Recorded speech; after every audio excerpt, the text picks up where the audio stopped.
Praise the Lord. அவர்கள் முகம் அவமானத்துக்கு உள்ளாகவில்லை. யாருடைய முகங்கள் அவமானத்துக்கு உள்ளாகவில்லை? ஆபிரகாம் தேவனை நோக்கி பார்த்தார், அவர் சந்ததி பலுகி பெருகியது. மோசே தேவனை நோக்கி பார்த்தார், கடல் மீது நடந்தார். ஈசாக்கு தேவனை நோக்கி பார்த்தார், விதை விதைத்தார், 60 100 பலன்களை கண்டார். சக்கேயு இயேசுவை நோக்கி பார்த்தார், மீட்பு பெற்றார். பர்த்திமேயு இயேசுவை நோக்கி கூப்பிட்டார், சுகம் பெற்றார். விபச்சாரத்தில் பிடிப்பட்ட பெண் இயேசுவை நோக்கி பார்த்தால் புதுவாழ்வு அடைந்தாள்.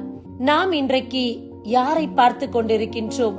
பெரிய பெரிய அதிகாரிகளையா, தலைவர்களையா, உறவினர்களையா, நண்பர்களையா? யாரை பார்த்தால் நம்முடைய முகங்கள் அவமானத்துக்கு உள்ளாகாமல் இருக்கும்? திருப்பாடல் அதிகாரம் 34 இறைவார்த்தை 5. அவரை நோக்கி பார்த்தோர் மகிழ்ச்சியால் மிளிர்ந்தனர், அவர்கள் முகம் அவமானத்துக்கு உள்ளாகவில்லை.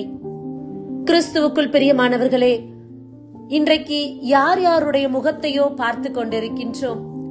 அவர்கள் முகத்தை பார்த்தீர்கள் என்றால் பார்த்து கொண்டே இருக்க வேண்டியதுதான்.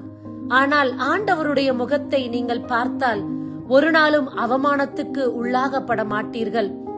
இன்றைக்கு ஆண்டவரை நோக்கி பார்த்தவர்கள் தப்பி பிழைத்தார்கள். ஆண்டவரை நோக்கி பார்த்தவர்கள் மீட்கப்பட்டார்கள். ஆண்டவரை நோக்கி பார்த்தவர்கள் எல்லா விதத்திலும் புது வாழ்வு அடைந்தார்கள். அதே போல இந்த நாளில் நாமும் தேவனை நோக்கி பார்ப்போம். நம்முடைய பிரச்சனைகள் நிமித்தமாக, நம்முடைய போராட்டங்கள் நிமித்தமாக யார் யாரையோ பார்த்து கொண்டிருக்கிறோம். அதை கைவிட்டு விட்டு நம் முகத்தை ஆண்டவர் பால் திருப்புவோம். அவரையே உற்று பார்ப்போம். நம்முடைய முகத்தை ஆண்டவர் மகிழ்ச்சியால் மிளிர செய்வார். ஒரு நாளும் அவரை நோக்கி பார்த்தவர்கள் அவமானத்திற்கு உள்ளாக மாட்டார்கள். இறைவனை மட்டும் நம்பி அவரையே பார்ப்போம், மீட்படைவோம். ஆமேன். God bless you.